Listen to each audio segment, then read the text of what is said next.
السلام عليكم ورحمة الله وبركاته. kusoo dhawow Tixi Technology waa dersi ka mid ah duruusta tips and trickska loogu talagalay ardayda isticmaasha ama shaqaalaha isticmaala Microsoft Word application. Waa dersi aan ugu talagalnay inuu fududeeyo hawl aynu in badan u isticmaalno Microsoft Word.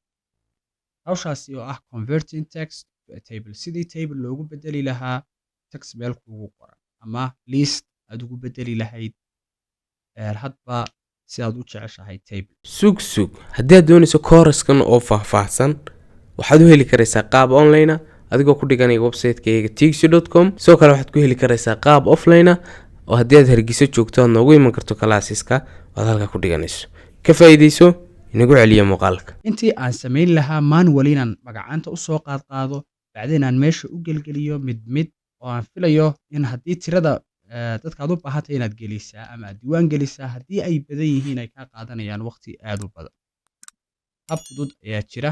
Habka fududi waxa weeye inaad highlight garayso dhammaan dadka aad u baahan tahay in aad gelisid tablekaasi. Bacdeen aad insert tab tagtid, bacdeen aad tableka sii tagtid. Xaggaasi ay ku qoran tahay convert text to a table. Inaad text kuu qoran aad table u beddesho aad ku dhufatid. Bacdeen kolba baahidaada wixii ah ee beddel aad u baahan tahay aad xaggani ka beddesho marka u dambeysa aad taabatid okay. Sidaas waxa isugu kaa beddelay qoraalladii meesha ku yaala intii aan manually gelin lahaa inaan hal mar midood aan beddelay. Mahadsanid.